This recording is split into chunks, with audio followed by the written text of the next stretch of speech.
49-17, the final score from AT&T Stadium as the Dallas Cowboys take down the New York Giants in Week 10 of the NFL season. Arlington was rocking for this one as the Cowboys get back on track and improve to 6-3 in the 2023 season. Hello, everybody. Welcome into the First Word presented by Dr. Pepper. We've got Barry Church, Isaiah Stanback, Nate Newton as the Cowboys are still working their way back into the locker room behind us inside AT&T Stadium. Barry, I'll start with you.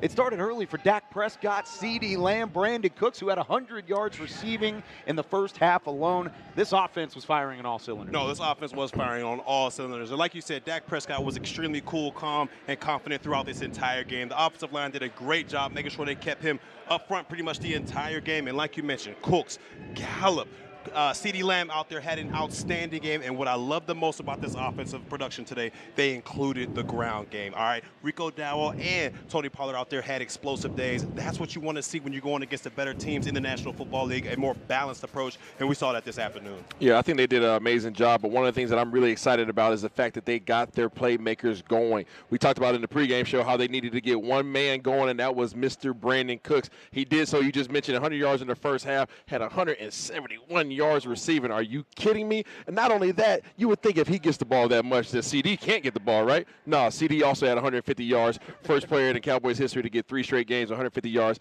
Absolutely balling out. Absolutely proud of these guys. Great job, Coach McCarthy, in offense. Church, you talked about it in the pregame that we need to get this offensive line, and more important, we need to get Steele going. They gave up no sacks, man. 32 carries combined now. 32 carries, 169 yards, 5.3 average. That is a great day. Balance, doing what you do, and yes, we control time of possession, I think. Let me go back and check that, but I think. Maybe at the end of the game, that one might have gotten skewed a little bit. Nate, you mentioned it, though, and Barry, you brought it up as well.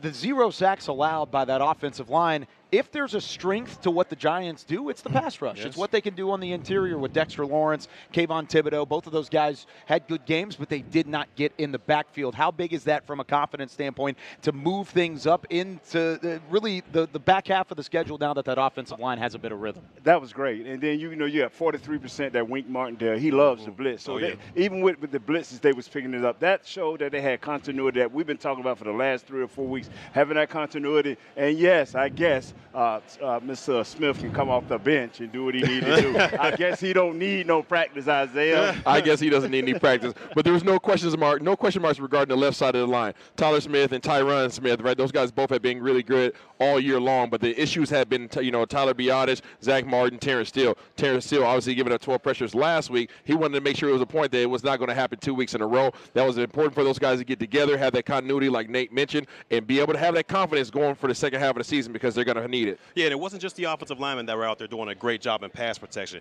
Tony Pollard, Dowdle, both of these tight ends out there, they did an amazing job before they get into their routes, chipping, helping out your tackles every now and then. We saw last week they weren't able to do that. They left guys on the island. Coach McCarthy made those adjustments going into this game, and both of those backs and those tight ends did an amazing job at pass pro. Let's talk about Dak Prescott. Third straight game over 300 yards. First time since 2020 that he's done that, and also only the second time all time. Tony Romo did it back in his tenure as well. Isaiah, I'll start with you on this one.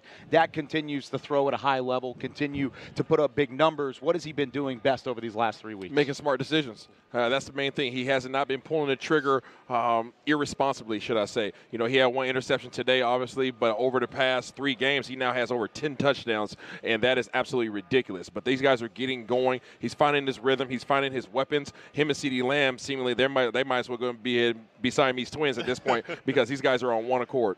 I just love how they're playing ball, man. We've seen it for the last 3 games, now the 4th game, that these guys believing in one another. And Cooks, if we can just keep this going with him, don't let this be a one-game instance, a one-game wonder, a one-game hit. This guy needs to be actively involved because it just opens your offense up tremendously. And that's what I love most about his game this afternoon. Not only was he accurate out there and made good decisions for the most part in this game, but like you said, Isaiah, he got everybody involved, from the tight ends to Cooks to Gallup. We saw Gallup emerge out there as well. CeeDee Lamb doing his thing like he was these past couple games. It was just an all-around great game for this offense, and you love to see that going forward. Man, it really was one of those games. And going into it, you needed a result like this to get things done. You felt like you needed a result 49-17-esque to feel confident about this team moving forward. They got it done. As we leave you with some of the final stats, take a look at this. The Cowboys offense was just off the charts in this one. 600-plus yards? Are you kidding me? That's an incredible number